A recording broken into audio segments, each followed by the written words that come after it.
যেহেতু আইনটা অবশ্যই একটা সেন্সিটিভ আইন, আমরা কি অনুরোধ করতে পারি যে এটা পাশের জন্য একটু সময় হাতে রেখে আমাদেরকে একটু সুযোগ দেওয়া হোক? এই বিলটা হলো একটি গণহত্যাকারী সন্ত্রাসী সংগঠনের নিষিদ্ধকরণ সংক্রান্ত একটা অ্যামেন্ডমেন্ট। আগের যে আইন ছিল সন্ত্রাস বিরোধী আইন, সেটা অ্যামেন্ডমেন্টের জন্য। মানে বিরোধী দলীয় নেতা নিশ্চয়ই স্মরণে থাকার কথা।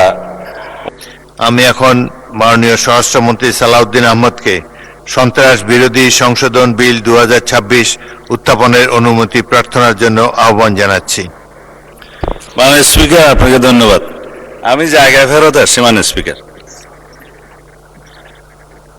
আমি সালাউদ্দিন আহমদ, স্বরাষ্ট্রমন্ত্রী, স্বরাষ্ট্র মন্ত্রণালয়, সন্ত্রাস বিরোধী আইন 2009 এর অধিকতর সংশোধন কল্পে আনিত একটি বিল, সন্ত্রাস বিরোধী সংশোধন বিল 2026 এই মহান সংসদে উত্থাপনের জন্য অনুমতি প্রার্থনা করছি।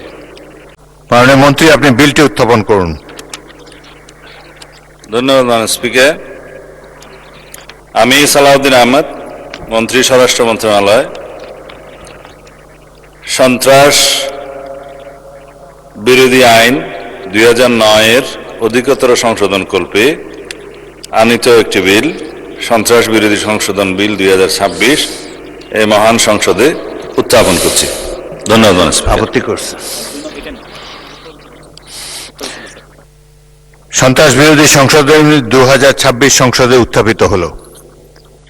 আমি এখন মাননীয় স্বরাষ্ট্রমন্ত্রী সালাউদ্দিন আহমদকে সংসদে উত্থাপিত আকারে সন্ত্রাস বিরোধী সংশোধন বিল 2026 অবিলম্বে বিবেচনার প্রস্তাব উত্থাপনের আহ্বান জানাচ্ছি। ধন্যবাদ মাননীয় স্পিকার। আমি সালাউদ্দিন আহমদ, মন্ত্রী, স্বরাষ্ট্র মন্ত্রণালয়,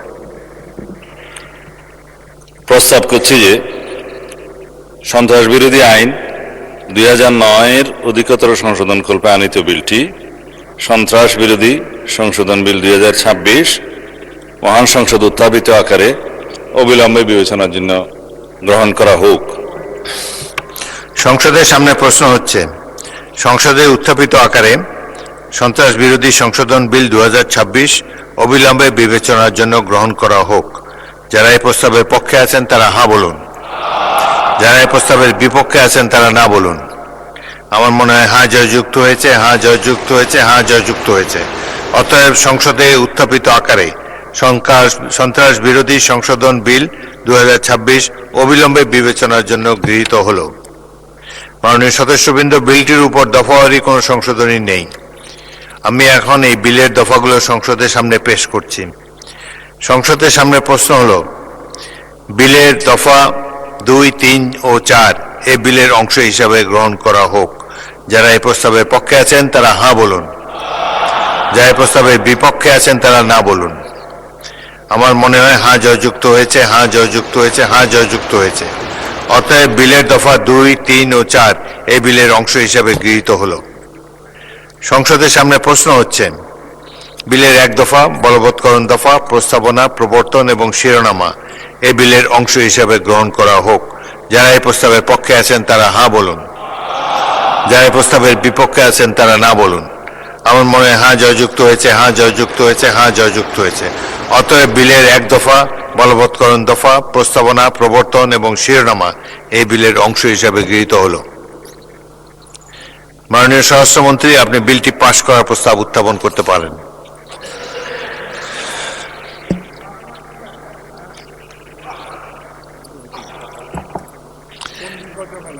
মাননীয় বিরোধী দলের নেতা, আপনি কি বিলের সম্পর্কে কিছু বলতে চান?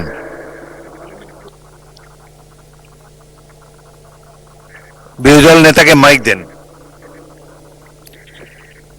এই সংক্রান্ত একটা তুলনামূলক শীট আমরা এই 3-4 মিনিট আগে হাতে পেয়েছি, তো এটা পুরো পড়তে পারি নাই। যেহেতু আইনটা অবশ্যই একটা সেন্সিটিভ আইন, আমরা কি অনুরোধ করতে পারি যে এটা পাশের জন্য একটু সময় হাতে রেখে আমাদেরকে একটু সুযোগ দেওয়া হোক? মাননীয়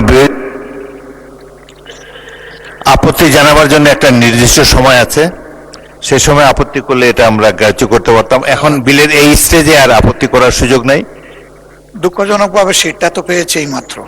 এনিওয়ে এটা হয়তো এটা এ সম্পর্কে পরে আমরা দেখব, কিন্তু এখন বিলের এই স্টেজে আপত্তি করার কোনো সুযোগ নাই। অতএব সংসদের সামনে প্রশ্ন হচ্ছে, আপনি কি বিলটি পাশ করার প্রস্তাব উত্থাপন করেছেন? বিলটি পাশ করার প্রস্তাব উত্থাপন করতে পারেন। করতে পারেনি মাননীয় স্পিকার, মানে বিরোধী দলের নেতা ফ্লোর আপনি প্রস্তাব পাশ করার প্রস্তাব উত্থাপন করতে পারেন। জি মাননীয় স্পিকার। মাননীয় স্পিকার, এই বিলটা হলো একটি গণহত্যাকারী সন্ত্রাসী সংগঠনের নিষিদ্ধকরণ সংক্রান্ত একটা অ্যামেন্ডমেন্ট। আগের যে আইন ছিল সন্ত্রাস বিরোধী আইন, সেটা অ্যামেন্ডমেন্টের জন্য। মাননীয় বিরোধী দলীয় নেতা নিশ্চয়ই স্মরণে থাকার কথা, ওনারা এবং এনসিপির বন্ধুরা সবাই মিলে এটা আন্দোলন করেছিলেন। সেই আন্দোলনের প্রেক্ষিতে এটা মোটামুটি বাংলাদেশে একটা জনমত সৃষ্টি হয়েছিল। সেই প্রেক্ষিতে তাদের কার্যক্রম নিষিদ্ধ করা হয়েছে সন্ত্রাস বিরোধী আইনে, এবং অ্যাকর্ডিংলি সেটা নির্বাচন কমিশনে তাদের রেজিস্ট্রেশনটাও সাসপেন্ডেড হয়ে আছে। এবং এখানে এই আইনের অনুবলে পরবর্তীতে আর্টিকেল 47 অনুসারে সংবিধানের আইসিটি অ্যাক্টেও পরিবর্তন এনে সংগঠনের বিচারের জন্য সেই আইনটাও সংশোধন করা হয়েছে। এখন আপনারা যদি এর উপরে আলোচনা করতে চান, আমার মনে হয় সংশোধনের সেকেন্ড রিডিং স্টেজে যদি আপনারা সংশোধনী দিতেন, আলোচনা থাকতো, এবং ফার্স্ট রিডিং এ উত্থাপনের পরে যদি আপনারা আপত্তি তুলতেন, তাহলে আলোচনা থাকতো। স্টেজে আমি উত্থাপন এই ব্যাপারে তো আমি আমার রুলিং দিয়েছি, আপনি আপনার পাশ করার প্রস্তাব। ধন্যবাদ মাননীয় স্পিকার আমাকে কথা বলার সুযোগ দেওয়ার জন্য। আমি জাতিকে পরিষ্কার করার জন্য এই কথাগুলো বলবো। জাতি পরিষ্কার আছে। ধন্যবাদ মাননীয় স্পিকার। মাননীয় বিরোধী দলের নেতা মেনে নিয়েছেন। আমি সালাউদ্দিন আহমেদ, মন্ত্রী স্বরাষ্ট্র মন্ত্রণালয়, প্রস্তাব করছি যে সন্ত্রাস বিরোধী আইন 2009-এর অধিকতর সংশোধন কল্পে আনিত বিলটি সন্ত্রাস বিরোধী সংশোধন বিল 2026 মহান জাতীয় সংসদে উত্থাপিত আকারে পাশ করা হোক। সংসদের সামনে প্রশ্ন হচ্ছে, সংসদে উত্থাপিত আকারে সন্ত্রাস বিরোধী সংশোধন বিল 2026 পাশ করা হোক।